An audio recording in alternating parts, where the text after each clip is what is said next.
Come on, let's go. Gotta live in the moment and reach for the golden sun. 'Cause life's what we make it. Come on, let's go. Come on, let's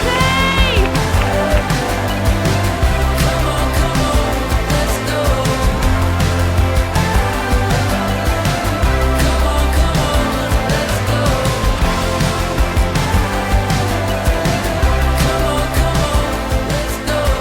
It's on, Andy! Andy, it's on! Come on, let's go for it! Come on, mate, it's on! Here we go then, marathon number 8. I'm so excited. It's Valencia, it's a big one. This probably will be the biggest race that I've ever done. Arguably not quite as big as, say, something like the Great North Run in terms of, you know, size, amount of participants, but the sheer fact that I've got to put so much effort to get there and the training that I'm going to put into getting there as well, it's going to be a massive couple of months. So what I'm doing, I'm going to do a 4-month training block, a 16-week training block. I've got a dog here who desperately wants my attention. So if you hear any balls squeaking or tables being eaten, then it's Daisy. So the plan is going to be 16 weeks of training, and we've got a lot of races. I've got a lot of races coming up along the way, which I'm quite looking forward to. Now, Ambitious Andy has made a big return to your screens because I'm saying it now, and there's one thing I didn't say through the Newport block is a target that I want to hit. And I'm going big, and I'm going for a 3:20 finish in Valencia.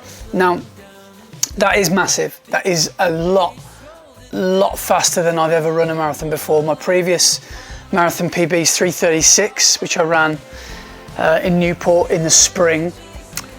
But it's basically just a little bit slower than half marathon PB pace. So it is doable. It is within my realm of capability. I've just got to really apply myself. Now, for a 3:20 finish, I really need to be running 1:40 halves comfortably, because the halfway split is pretty much 1:40.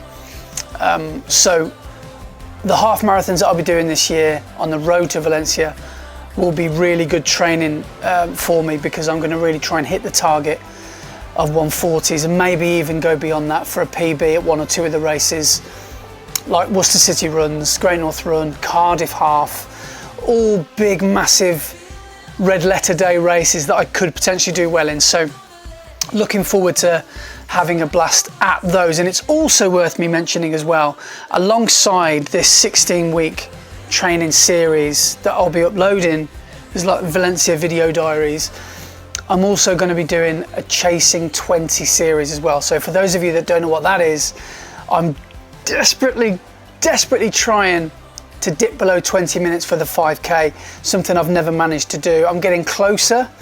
My PB is at 20:37 currently at the time of recording this, and I'm hopeful that before Valencia I can nail the 20-minute, the sub 20 5K. So that's a little bit of context about what's to come from me. So I thought what I thought I'll do is talk you through week 1 of training, which was started last Monday, and it wasn't you know, anything to write home about really. It was just a getting back into it kind of week.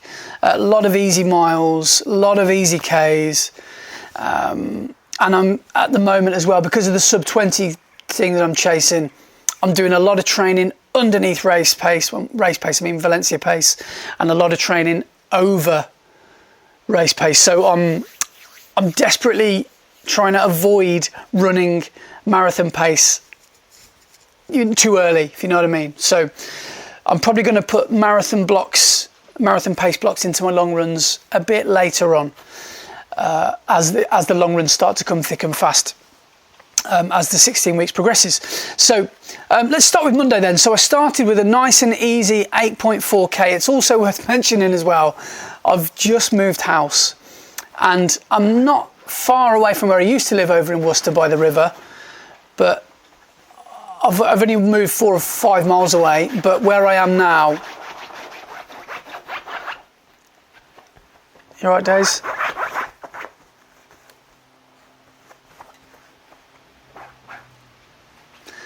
What I'm doing is, where I live now, there's a lot of elevation everywhere. Basically, I live on top of a hill. So every time I come out the door, the start of my runs are downhill and the end of the runs are uphill. So there's always that to bear in mind. So this easy run that I did was basically me running to effort, rate of perceived effort. I'm not going to run my easy runs to time. I don't think I'm going to do that, especially for a long time. Basically, because if I do that, my heart rate will creep up much higher than I need it to, and I don't think it'll be very good for the base training. So that's why I've decided to, when I'm faced with a hill, just pull back a bit. Don't worry so much about the time. I've got no problems with looking slow on Strava. I couldn't really give a monkeys about how fast or slow these easy runs are, because they're all training runs. Which is I think quite a healthy way to look at your easy runs. So yes, it's all about effort. So what I did was an 8.4k run, just over 5 miles, and it was a 52-minute run with an average pace of 6:16. So my average pace I normally would pitch at about 5:45 to 6 minutes, so a little bit slower than I'm used to running easy, but you know, it was a necessary thing to do. And then I had Tuesday off, and then Wednesday was a double day. Wednesday I went for a run with this little nugget, Daisy, a little trail run, again really nice and super easy, 5.6k.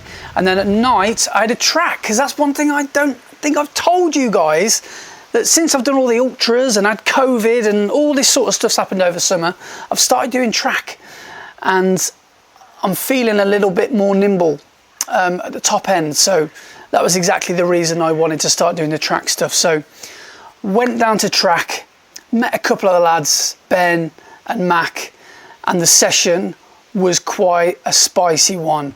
Here we are, second run of the day.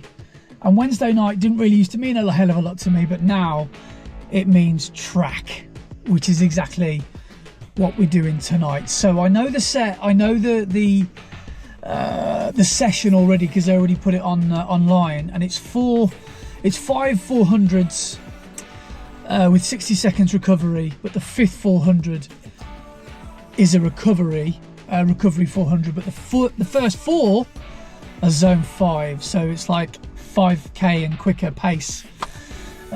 So it's a tough session, and there's 4 sets of that. So I'll try and complete the 4 sets.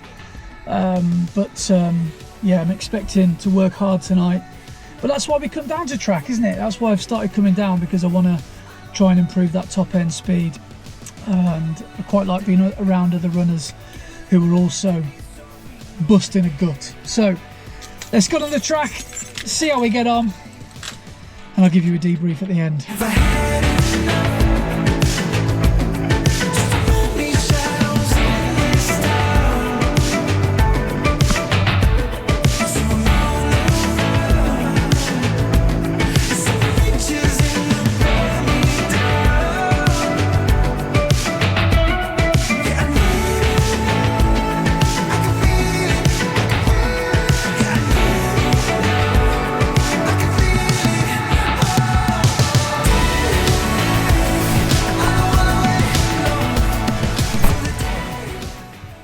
That was a tough one, but we were sensible, me and Mac, because Mac and I are both racing a 5k on Sunday in Worcester, the one that I did this time last year called the Worcester Festival 5k, and we both agreed on that last set, let's not be heroes, let's not try and run as if we're being chased by a bear, let's just control the pace. And that's exactly what we did. So we did all our sets. We managed to get the whole 4 sets done of the 4 hard 400s and the 1 easy 400. Did everything by the book, and everything was between 1:36, 96 seconds and I think 142, 143. So everything was in that nice little 5 to 10k sweet spot. So yeah, feeling really good after that trek session. Got a couple of recovery sessions and easy runs planned before the race. Then it's Sunday long run after the race on Sunday. But yeah, feeling good. Just going to reel through the times. I mean, what I'm always looking for is, my sweet spot really is somewhere between 136 and 138, I guess, which is about sub 20 5k pace. So it's not full throttle, but it's an uncomfortable pace for 400 meters for me. So on that first set, we did a 140, a 140, a 135 and a 137. And then the second set we did a 142, a 138, a 138 and a 139. Third set was when we did the extra bonus one. We did a 136, 136, 136, 139 and a 138. So a little bit quicker in that third set, even though we did put the extra rep in. And then the final set was 143, 139, 141 and 142. So yeah, we were there or thereabouts the 5k sub 20 pace. Not dipping beneath it, but not running too conservatively, if you know what I'm saying, because we wanted the track session to still have a quick effect on us, but nothing too tiring that we'd really feel in our legs for the 5k on the Sunday. Then I had Thursday off. I'm pretty much sure I'm going to nominate Monday and Tuesday and Thursdays as my days off on these on this Valencia block, and that could change because life gets in the way sometimes. But that's what I did last week. And then Friday, I went for my first hill run for ages, and it was amazing.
Daisy and I ran up the Malverns, and first of all we ran up the side of North Hill straight up to the Worcestershire Beacon in Malvern.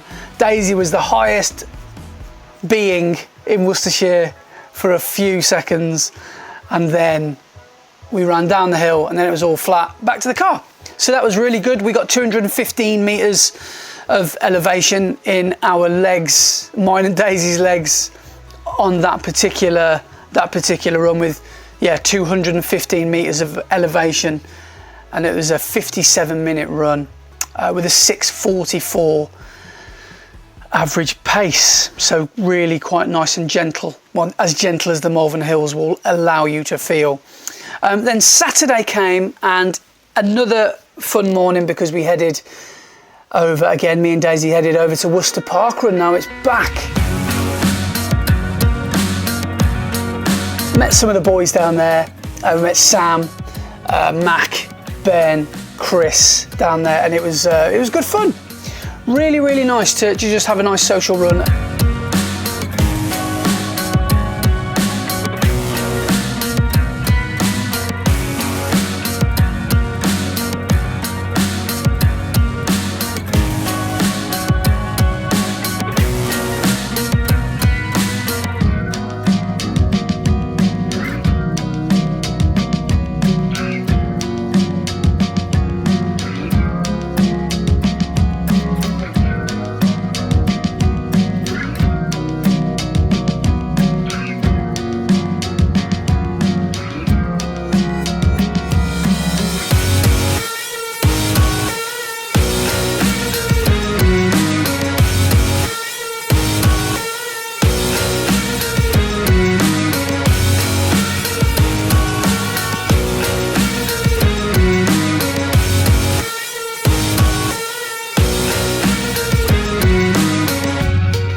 then we had a coffee afterwards. It was great, it was really nice. And then went for a little top-up run when I got back, which is another 5K, and then that leads us on to Sunday. Now, I'm not going to talk about my race because that is going to be a separate video as part of my Chasing 20 project.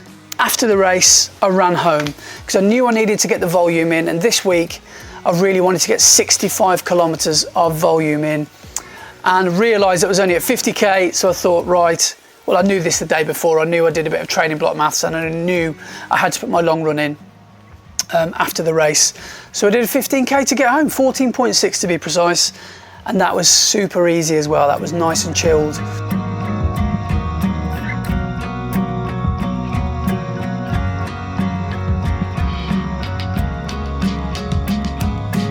So I'm learning, and I mean really learning now, that gone are the days of easy gains. And what I mean by that is, there was a time when I could rock up to a race or a park run and I could just bash out a PB without even breaking a sweat. It's what it felt like. But now the opposite's happening. I think what's happening to me is I'm plateauing, and I think what I'm doing, I think that's happening because I'm not rolling with the punches. I think I need to change something, and I think we all know what that change needs to be. I think it's S&C. I need to get stronger, and last in the Newport block I managed about 4 weeks of it and then just jacked it in. Just started preferring, you know, doing running and getting the volume. But now what I might do is sacrifice one easy run a week or one 5k and do half an hour S&C. So I think that's what I'm going to have to do, at least one a week. And I'm back home. Wow, that was quite a tough easy run, considering it was just an easy run. But I'd run a really hard 5k, which is why that explains my heart rate being in the high 160s for the majority of that run, even though I was running 6:30 per kilometre, like 11-minute miles. Anyway, I'm super proud of the way that I raced today. No regrets. I don't care, you know, how I raced it. I'm just glad that I left nothing out there. And that's how you've got to race, isn't it? You've got to race with no regrets. You've got to race and say to yourself, I couldn't have given any more. And that's exactly how I feel. So, but yeah, that video is going to be coming out soon. It's going to be coming out in the next few days, so you can see how I got on my attempt to chase the elusive sub 20 5k. But yeah, so that's it for the end of week 1 of training for Valencia. But that's it, 65k of running, and that is the end of week 1 of training for Valencia. Now, if you can't tell, I am mega excited for this one. I am determined to get as close to 320 on race day as I can. No excuses. I don't care if it's 28 degrees on the day. We've all got to run in the same temperatures, but I'm going to really try hard to get close to that 320, or as close as possible. Now, a couple of changes that I'm making, some of them have been made for me, one of which is the hills and the hilly routes that I'm surrounded by. I'm hoping that they're gonna come good on race day. I'm training on hills for a flat race, and whereas Newport, I hardly did any hills in the training for Newport, and I did a flat race at Newport because I just thought, well, I don't need to do any hills because it's a flat marathon. It doesn't really work like that. So I'm actually quite glad that it's really super hilly around here, because it gives me a little bit more of a challenge, more of a workout, even on those easy runs. So God only knows how those marathon workouts are going to feel when I'm trying to get up 10% grade hills. That's going to be interesting. but plenty of places locally to do hill reps, so I'm quite fortunate of that. I've knocked the alcohol on the head. I'm not having a drink now until race day. Hopefully I'll have a sangria or something like San Miguel, or just some buena cerveza, something beautiful on race day to toast 16 weeks of hard training. Diet wise, I'm going to try and clean up my diet as well, because it's become very junkified, probably worse than usual. And I'm going to stop the ultras and the long, super long runs, especially until this block is over. So I won't be doing anything above a 35k training run. I probably won't go above a marathon for this, to train for the marathon. So yeah, I don't think I'll be doing any super long runs. And S&C, that's the one you've all been wanting to know about. I didn't do anything last week because of the race, the 5k race. I didn't want to try and jeopardize the 5k race by putting, DOMs in my legs. So I've started S&C week 2, and I can vouch for that because that was today, because I'm actually in the future right now. So S&C has begun, and at the moment it's going to be twice a week. And then once my body starts to get accustomed to it and acclimatise to the S&C, I'm going to go to 3, maybe even 4 times a week as I start to peak. Peak volume for me, I'm thinking is going to be over 100k this block. The most I ran for Newport last block was 105, I think. So maybe I could even get to about 110, maybe on this block, because I know I need to get quite a lot of running in my legs if I want to run a 3:20 marathon. I need to get the volume in my legs. But yeah, that's pretty much the long and short of it. I'm so excited, so excited. But before that, I've got a couple of runs to do. So I've got my Great North Run, which is in 2.5 weeks. 3.5 weeks, I've got Worcester City Runs, which is It's on Andy, it's that race, which is one of my favourite races across the whole running calendar. 2 weeks after that, I've got the Cardiff Half Marathon. And then the week after that, I've very potentially got a 10k booked in, but I haven't booked it yet, so I can't say where that's going to be.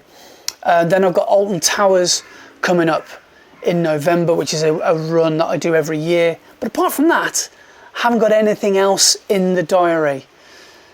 But I am open to offers. So if you know any good autumn races that I haven't mentioned that entries are still open for, let me know, and I might look it up and I might come and run it.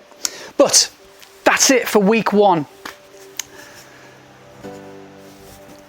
Ready to put the work in. I'm ready to go out there, and I'm ready to go after that 3:20. So thanks for watching, guys. You guys are awesome. Thank you for all the support, especially over the summer when I was doing my ultras and had COVID. Unfortunately, you won't be able to get rid of me because I'm going to be releasing a lot of videos before Christmas time. So thanks for watching. I'll see you guys on the next one. Take it easy wherever you are in the world, and I'll see you soon. Ta-da.